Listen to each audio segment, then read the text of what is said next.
শীত মানেই উৎসবের সমাহার। এক ব্যতিক্রমী উৎসব, এক ব্যতিক্রমী মেলার দৃষ্টান্ত তুলে ধরবো আজকে শ্রোতা বন্ধু বা দর্শক বন্ধুদের। আমরা শীতকালীন শৈত শুভেচ্ছা জানিয়ে পশ্চিম মেদিনীপুর জেলার যে পিংলার পটশিল্পীরা কেমন আছেন, কি করেন, কিভাবে তার পটশিল্পীর আবির্ভাব বা উৎপত্তি কিভাবে, এই নিয়ে আমরা পেয়েছি বিখ্যাত পটশিল্পীকার বা চিত্রশিল্পী মন্টু চিত্রকরের। নমস্কার মন্টু বাবু। নমস্কার। প্রথমেই বলুন কেমন আছেন? ভালোই আছি। দীর্ঘ ৩ বছর অর্থাৎ করোনা পিরিয়ডের পর এখানে যে এক বছরে একবার যে উৎসব হয় বা মেলা হয় সেটা বন্ধ ছিল। এবছর কি সেই মেলা শুরু হতে চলেছে, আর কবে থেকে শুরু হবে? আমাদের এই 2022-এ মেলা হয়েছিল, আর 2023-এ মেলা হয়নি। 24-এ শেষের পথে চলছে, এবং 24-এর শেষের পথে 25শে ডিসেম্বর থেকে 1 জানুয়ারি আমাদের রাজ্য সরকার মেলা শুরু করতে চলেছে। মেলাকে নিয়ে বা মেলা যে শুরু হবে, মেলাকে নিয়ে আপনাদের প্রস্তুতি কেমন?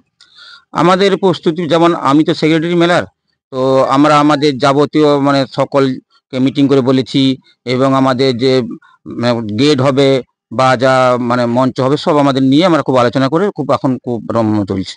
মূলত 25শে ডিসেম্বর বড়দিন থেকেই মেলাটা শুরু হচ্ছে, চলবে কতদিন পর্যন্ত? আমাদের 8 দিন চলবে, 25শে ডিসেম্বর থেকে 1 জানুয়ারি।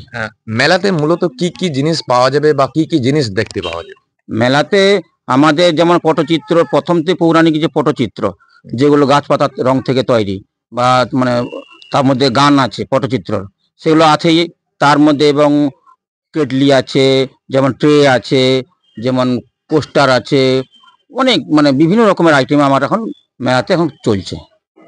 কোনো বাইরের অতিথি বা কোনো বাইরের শিল্পীকে নিয়ে কি এই মেলা শুরু হবে? না, বাইরের শিল্পী এই মুহূর্তে আমাদের সেরকম কন্ট্যাক্ট নেই। মূলত করোনা পিরিয়ডের পর মেলা বন্ধ ছিল।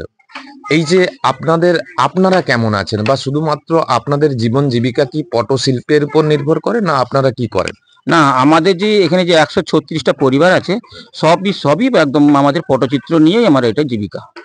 শুনেছি এই পটশিল্প বর্তমান সময়ে আন্তর্জাতিক বাজারে খুব চাহিদা সম্পন্ন।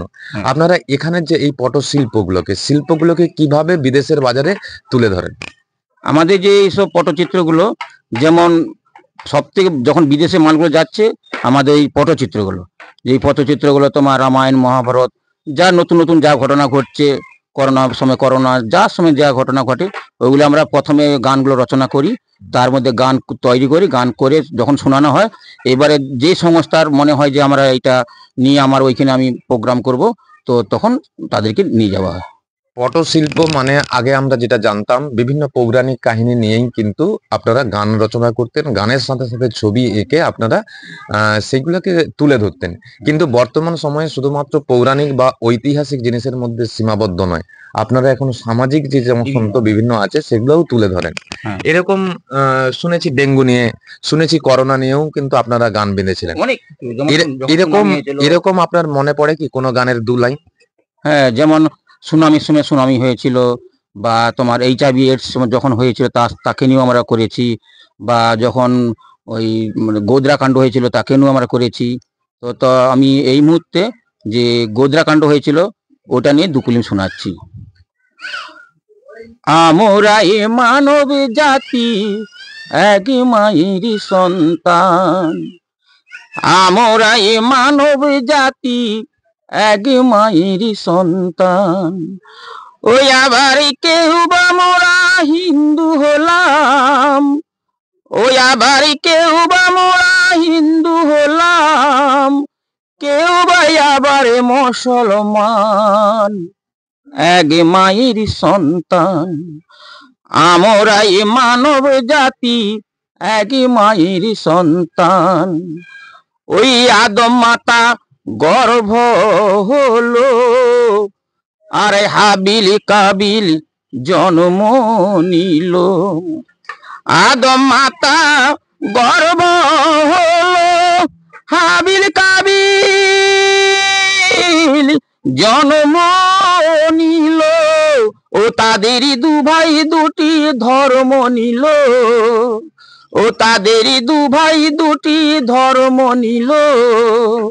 ওই আবার শাস্ত্রীতে আছে প্রমাণ, এক মায়ের সন্তান, আমরাই মানব জাতি এক মায়ের সন্তান, আমরাই মানব জাতি এক মায়ের সন্তান। শুধু মেলা নয়, প্রতিনিয়ত মেলার সময় বাদ দিয়েও প্রতিদিনই কিন্তু ভিড় করে বিভিন্ন মানুষজন, বিভিন্ন দর্শনার্থী। আপনাদের কেমন লাগে? আমাদের এখন ধরুন এই বছর 10 থেকে 15 বছর হলো আমাদের এটা মানে ইন্টারন্যাশনাল ভিলেজ হয়েছে, তো আন্তর্জাতিক জায়গা হয়েছে, তার জন্য প্রচুর লোকজন আসে আমাদের। মানে যদি আমরা অন্য কোথাও নাও কেউ যেতে পারে, বাড়িতে বসেও মাল বিক্রি করতে পারছে।